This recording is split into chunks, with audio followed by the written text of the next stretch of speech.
Hello everyone, it's Molly here from Your Future Forward, and I'm so excited to bring you this brand new series called the Apprentice Diaries.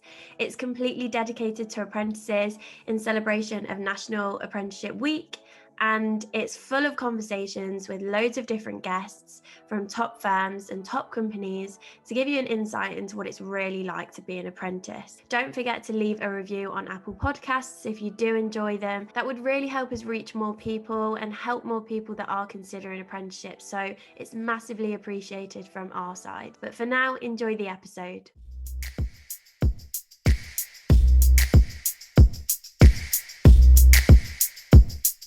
Today, I am joined by Debica, who's an apprentice studying HR at GSK. If you just want to give an intro to yourself, your age, how long you've been doing your apprenticeship, and kind of why you chose to do an apprenticeship, maybe we can start with that. So my name's Debica and I joined GSK last year in August. So the whole application process for me was like all virtual and it was all during lockdown. And I'm a HR apprentice, but I specialise in early talent and recruitment. Um, so yeah, I kind of not been there long, but I have at the same time. But into why I chose to do an apprenticeship. So it was kind of like a long, big situation with me. So I remember being in college and knowing that I kind of wanted to do an apprenticeship, and I wasn't like always 100% about uni. But Yeah. I lacked loads of confidence in myself. So I knew like I wanted to do apprenticeship. I never thought that I would get one or that I could or anything like Yeah. that. And then a lot of the roles that I saw online, they were like, this was because I didn't do my research properly. A lot of the roles I saw were like engineering or like technology roles, and nothing was like what I wanted to do.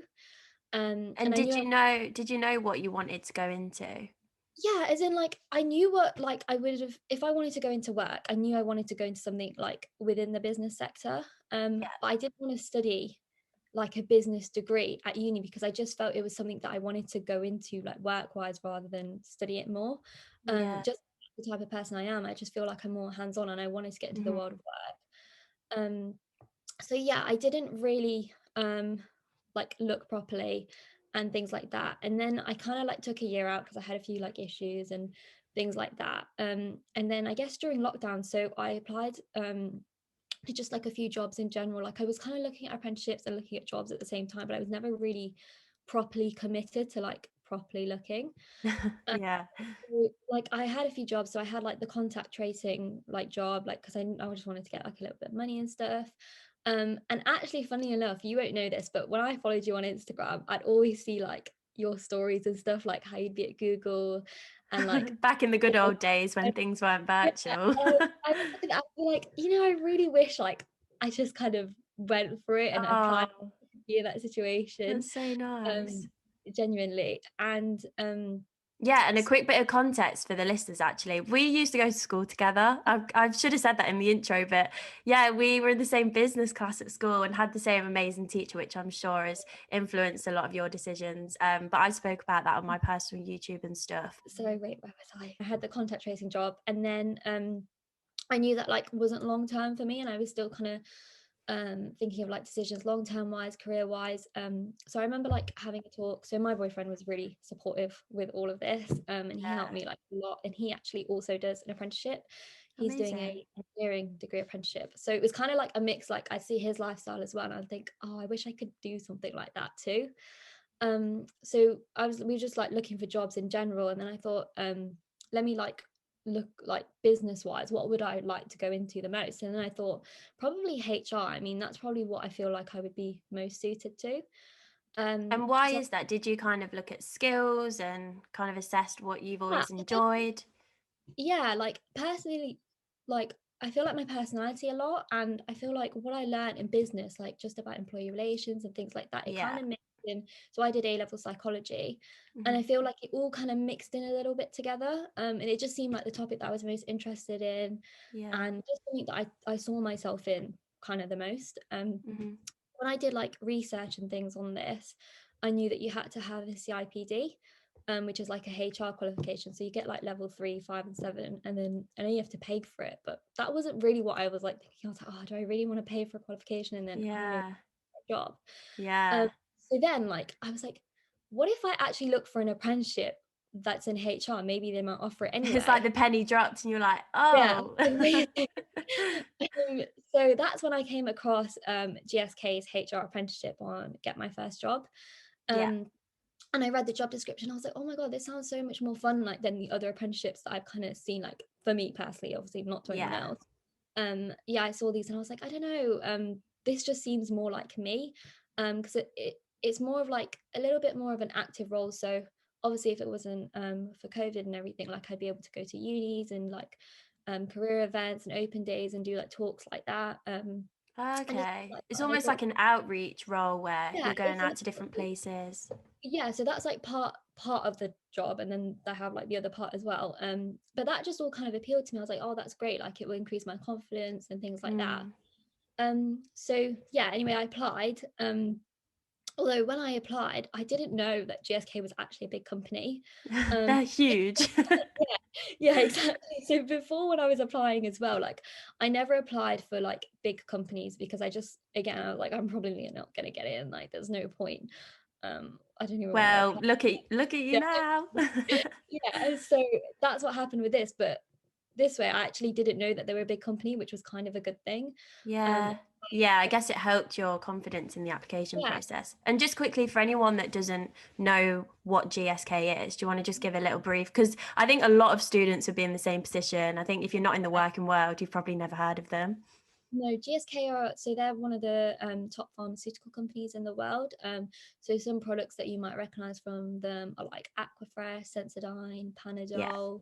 um yeah, there's like kind of products you don't realize. And funny thing is, I saw like on half of my products at home like the little GSK symbol. I was like, You oh, own that, everything. Yeah. yeah. So yeah, they have three kind of main areas. So business manufacturing, the Hmm. vaccines, and then pharmaceuticals. um so yeah, that's like just a brief overview of them. Yeah, fab. So yeah, I remember I did my like first online assessment. And then after that, I went to my mum and I was like, oh yeah, I've applied to an apprenticeship with GSK. Mum was like, oh, GlaxoSmithKline. I was like, huh? Because that's their company. I was Yeah. like, "What are you on about?" She was like, Yeah. a really big company. I was like, oh Oh, no. Oh. Um, that's so amazing. yeah, look, and then I kind of went through the application process, and then when it came to like my video interview, I was like, I really need to research the company here, because there's no point in me going through this knowing they'll see that I don't know. Do you know what I mean? Hmm. I made sure that when I was applying, that I mean, before my video interview, I did like loads of research. And this is what kind of made me want to work there more. Like my motivation came from here a lot more. Yeah, Because I think people can think, okay, I've got all this research to do before the interview. This is so much effort. But in actual fact, it benefits your application, yes, but it also just benefits you. It makes you, gives you a better idea of whether you want to work at the company, if you'll enjoy it, if you share the same values. I think it's so important. No, it is so important. Like when I was researching the company and I saw the values and I saw like their mission and everything, it just made me think like, wow, I really want to work here now. And now I Yeah. also have more confidence because I'd like progressed a little bit within the application process. So yeah, that's kind of like how I got where I am. Amazing. And do you know how many apprentices, whether that's specifically in HR or kind of the apprentice intake in general, do you know how many they took on or how many applied? How competitive is it? So apprenticeships in general, I know we've taken on around 60, like all Wow, over. okay. Is in the UK, okay. Yeah, within the HR in general, there was only one um apprenticeship in that, like for that the role that I was That doing, because department, yeah. yeah, it's quite specific. I don't know how many people applied though. I think there was probably a few hundred. I don't know. Yeah. Probably, yeah. Um, but yeah, there are some other roles where they have like 3 or 4 like data analytics and stuff. But I think this is literally just me for my role. But yeah. And how is that? How is it? What's the experience like being the only apprentice? Do you still feel, the company culture? Is everyone really supportive? Yeah, that's one thing. So when I had my assessment center, the assessors is actually all my team, just because obviously Yeah. they're HR, so they were Makes there sense. recruiting me. Yeah. um and I remember like they were all really nice, and I was like kind of like, I was so scared that they were going to be really like scary people. And then, especially the last one, I thought, oh my god, she's so nice, which is That's actually my good. manager. Yeah, and she turned out being my manager. Oh. So that helped a lot because I knew who they were wearing when she would call me, like before I started and everything, and they're all really nice. And especially when I first joined, everything was virtual, but like she made sure I had catch-ups with everyone, and everyone's been really nice, and helpful, and really helpful, like just with me settling in and things. In terms of being like the only apprentice, obviously I feel like everything's a lot more difficult because I've onboarded online, but I know there are all the other 60 like apprentices that did the same. Mm. um, but we have this thing called next gen, so it's like a society. So you know, in unis you have like the netball society. Yeah. It's like the apprentice society in GSK, and they just help like all the apprentices socialize and things like that. Oh, amazing. Yeah, so we like have video calls and like bingo and stuff like that online. Oh, that's And nice. I'm part of the next gen team, so I help with that now. Yeah, amazing. And what level are you studying for? So what will you come out at the end with? What kind of qualification? My qualification will be a level 5 CIPD, which is actually quite good because I think normally when people do that qualification, they have to do like a level 3 and then level 5 and level 7. Wow, okay. So I kind of got into level 5, which is equivalent to a foundation degree. Yeah, amazing. Okay, and then how long will you be in the company for? So you've been there a few I've only months now, right? 6 or 7 months. Okay, yeah. um Nearly 6 months. And my apprenticeship's 3 years. Yeah, it's 3 years. Sorry, I don't know how to Okay, think. yeah. And will you um stay in the same team throughout that majority?